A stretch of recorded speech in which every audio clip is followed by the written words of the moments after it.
Hey guys, welcome back to Blackmagic Craft. As a big, huge milestone for this channel fast approaches, I know, crazy, right? I've been doing a lot of thinking, a lot of introspection about this channel and this hobby, and I've been thinking about what it must be like for a lot of these new viewers to come into the channel and maybe into this hobby now. What is that first impression of the hobby like for them versus those that have seen this channel and my skills in this hobby grow slowly over time? If you are unfamiliar with this hobby and you were to tune into this channel right now today for the first time and watch a video like my Hag's Hut build or maybe painting a miniature like the Shipwreck Revenant, I would say it could appear as a very intimidating thing.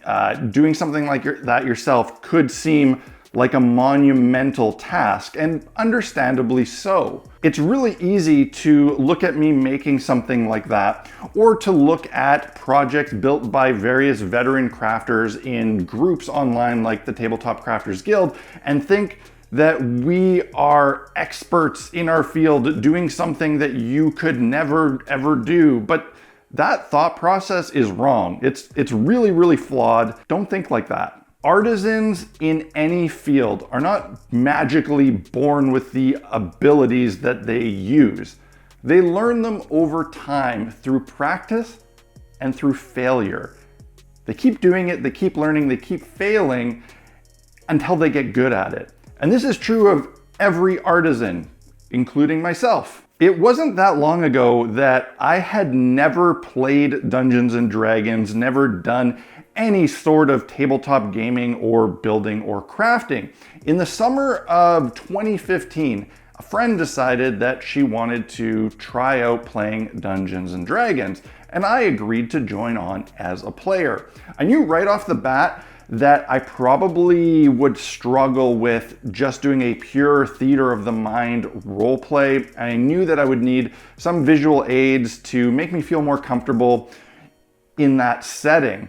So we tried out our first couple games. Me as a player, we awkwardly played 2 or 3 games, and I knew immediately that I was hooked. I knew that I had found my new hobby. It didn't take long for the gears to start turning and for me to decide that I wanted to run my own game. I wanted to be a DM. I wanted to create my own world, my own setting, and I wanted to use all of these cool things that I had seen online, props, terrain, miniatures.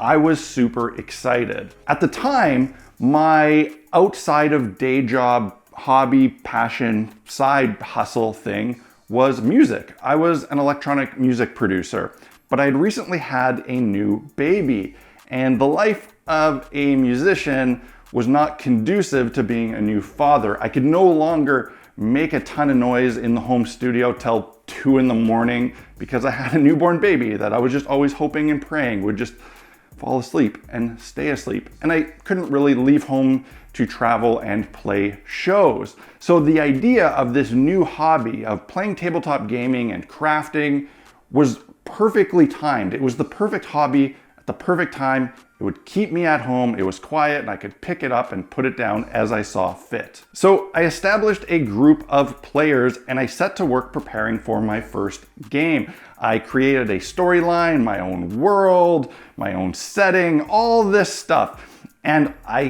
on my first game, knew I wanted to use terrain.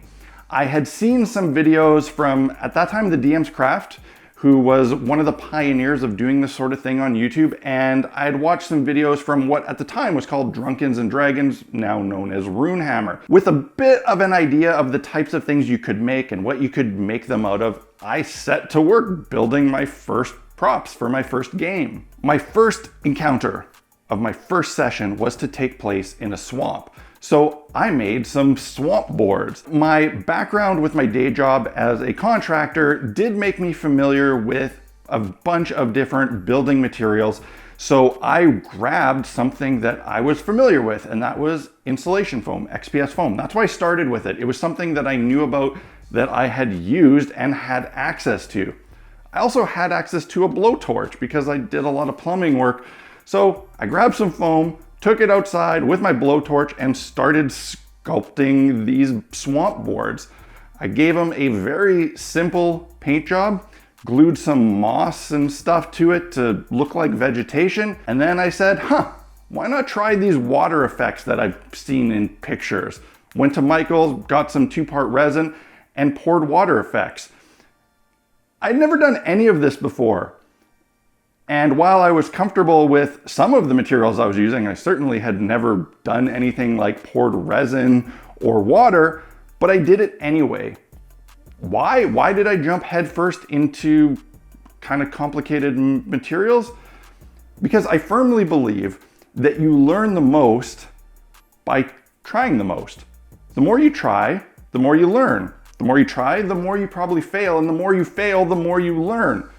So I just went for it. I also, at this time, crafted my very first building, a little rotten, decrepit chapel that would be placed in the middle of the swamp. I made it out of cardboard and just painted it, and that was it. And it kind of sucked, but I had so much fun doing it. I knew while building that little house that I really had found my calling, so to speak. Didn't matter that it looked kind of crappy. It looked like $1 million to me, and I enjoyed the process so much that I just kept going with it. And I proceeded to keep building and building different things and getting more immersed in the hobby. At the time, miniature painting still seemed like too big of an expense and a little bit intimidating, so I made paper minis. I made everything that I needed or wanted for my games using whatever I had on hand to the best of my abilities. And with each project, I kept getting a little bit better. The funny thing is that about 3 months in, after making the first swamp board and chapel, I decided to start this channel, which is kind of hilarious in retrospect that me, a guy who had just started this hobby and really knew very little about it, and also knew nothing about video making, and nothing about YouTube, decided to make a channel dedicated to this hobby. Like, I'm not sure why I did that. I'm glad I did, but I jumped in headfirst not knowing very much. You can go back and you can watch those old videos and you can see that I didn't really know what I was doing. My projects were simple. My videos, much like the projects, were awkward, but they were full of raw determination. If you actually go back and watch my videos in order, you can see me quite literally learning this craft, along with learning how to do YouTube and videos. You can see me going from simple projects to more complicated. I still today don't consider myself an expert at either terrain building or video making or YouTube, but I think that's kind of why this channel has worked, because I'm just a guy who is willing to learn and willing to try things and willing to fail and share my journey with all of you. I used to really suck at this. And in some regards, I kind of still do, but I never let that stop me, and it shouldn't stop you either. The only way to get good at something, anything, is to just do it. Do it over and over and over again. Fail, try things, learn, and eventually you'll get good at it. I don't care what the art form is. If you do it enough, you will get good at it. When it comes to tabletop gaming terrain, you don't have to be good at it for it to be effective and to work. A lot of the best builds that I've seen were technically pretty poorly executed, not using a great amount of skill or ability, but the idea was so good, so solid, that it really worked. And the end goal here for me, and probably for many of you, is to make things for your game to improve the gameplay, not just to make nice things that look really good and sit on a shelf or impress people on the internet. They serve a purpose, and they don't have to be that amazing to serve that purpose. So if you're new here, welcome. Don't be intimidated by some of the things I might be doing on this channel. You too can do them. You might just have to start with some simpler projects. Go back to the early days of the videos, build some simple things like some tiles or some pillars or some dungeon stackers, and see if you enjoy the hobby. Because if you make those projects and you enjoy doing them, that enjoyment is all you need to hold your interest long enough to get better at it. If you don't like it, well, you don't like it. But if you do, just keep doing it and eventually you'll get good. And then maybe eventually you can think about getting more serious in the hobby and investing more in tools and supplies. But you don't have to start. Just get some cardboard or some foam and a knife, a glue gun, and go to town and build. That's really all I wanted to say this week. A wishy-washy message about trying and failing, and don't be intimidated by this hobby. Just start making stuff.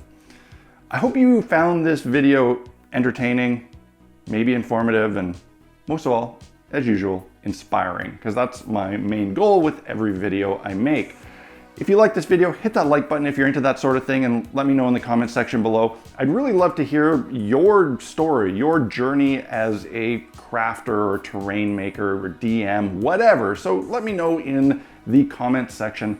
I'd love to read how this experience has been for you, going from a new person who's never done it before to wherever you're at today. Of course, if you liked this video and you like these videos that I make every week, consider supporting Blackmagic Craft on Patreon. It's through the support of those people that I'm able to dedicate all my time and effort into making these videos.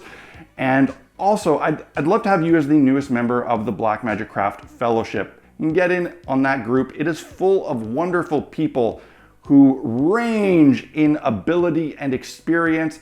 They and I are there to help you on your own journey. Join up, join the group. Ask your questions, share your work, get feedback. It's a really wonderful place, I promise. That's it for this week, guys. I'll see you next week. Cheers.